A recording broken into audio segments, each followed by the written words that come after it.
How's everybody? Good. So, the first 3 days of practice here, we've really tried to focus on fundamentals. I think everybody's got to practice with a plan, a sense of purpose.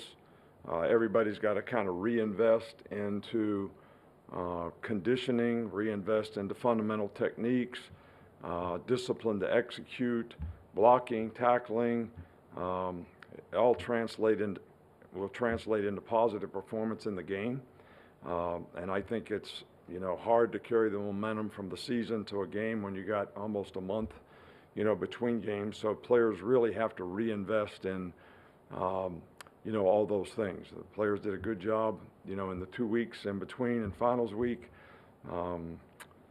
And we've had 3 good days of work. So we want to continue that for the next 4 practices. And, hopefully we'll get closer to where we need to be in terms of being able to go play like we're capable of playing, in this game. It's a great opportunity for our players. It's a great challenge for them, but, you're not really owed anything when you play in these games. It's like a 1-game season when you're playing in the playoffs, so we got to put everything into it we can, and everybody's working hard to try to do that. I'd like to congratulate the 15 guys that we had graduate on Saturday. 3 guys got master's degrees. Justin Aboigby, Seth McLaughlin, and Will Reichert, and 12 other guys graduated. We've had 6 guys make, some kind of All-American teams: Dallas Cooley, Terrion, J.C. Latham, Will Reichert, Caleb Downs. So really proud of those guys for their performance. But, I think they would be the first to tell you that their success comes because of their teammates and all the guys who contribute to allowing them to have positive performance. So, we're just grinding through it and working, and, tomorrow we'll get back at it. Start over here front right with Chase. I want to ask you about the self-scouting and tendency breaking stuff that you do as a staff normally during an idle week. Is that an exercise that gets repeated to some extent at this time of year ahead of a bowl or a playoff? There's no question about it. We do quality control just about every week, on what our tendencies are and what we're doing and what we can do to try to, break those in some way, shape, or form. So, and certainly with this extra time here, that's something that we most certainly are trying to do. Stay over here with Charlie. Yeah, hey, Coach, can you just speak to the decision to bring in George Hilo and what kind of role he'll fill on your staff? Well, George has been here before, so he was with us for a long time, knows our system. I think every year that, we've been in the playoffs, we've, tried to bring somebody in primarily because, we spent 2 weeks really on the road recruiting. So somebody to do a little extra work that has good experience. And, when we get off the road, being able to give us a good scouting report of what we need to know. And so that's, the purpose, just to add, sort of a special assistant to me, whatever you want to call it, to, when I come off the road, be able to get me up to speed on what's happening. So that's the reason we've always done that. Given everything that's come out about Michigan this season, are you planning on doing something different with the signs in this game? Not really.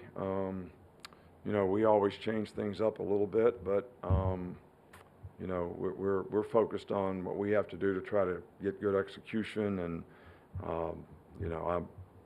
we're not really concerned about any of that stuff. Up front here with Kennington. Good evening, Coach. Hope you're doing well. How has Jace McClellan progressed since the SEC championship game? He's getting better. I think it's probably still too early to tell. He's getting ready to do dry land running and some things, so he'll progress through the rest of the week, and we see where he lands by the end of the week. Go to Tony. Is the plan with Hilo to ultimately replace him with Coleman Hutler, or is that on the table, or is he just strictly brought in for this? No, look, we're not concerned about any of that stuff right now. We got a game coming up. Coleman Hutler is here. He's finishing the season. I don't have time right now to go through the due diligence of hiring anybody or even be concerned about that. So, we're focused on what we got to do right now. Mike Can you just speak to your relationship with Jim Harbaugh and obviously the connection with Tom Crean and kind of the meeting in New Orleans several years ago? With who? Tom Crean. Yeah, well, Tom Crean was an assistant basketball coach for Tom Izzo when, I was back at Michigan State. He's a good man, good friend. It's a great family, the Harbaugh family. I've known the dad. He used to help me when I was old secondary coach, and his brother John are great football people. So got a lot of respect for the entire family, and Tom Crean is part of that family. Has Kool-Aid progressed through the concussion protocol, and is he back? Yeah, he is. He's doing fine. We'll go to Joe, and if we got any follow-ups.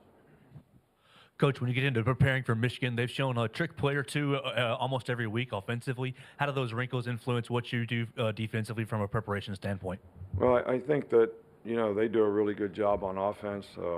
Week to week, they've got a pretty good plan formationally in terms of their ability to go out and give you some different looks. And, it's a challenge for the players to have the discipline and the eye control to look at the right things so that, when those kind of plays come up, you're in position to play them. So, I don't think that they do it any more than, anybody else that we play. I just think it's a good part of your offense to be able to have some of those things that complement some of the things you do down in and down out.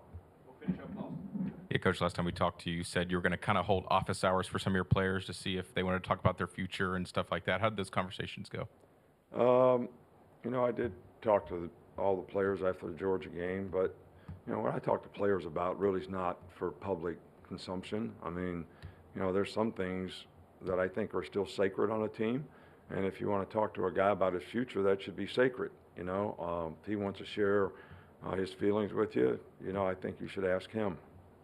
All right, Coach, thank you. All right, thank you.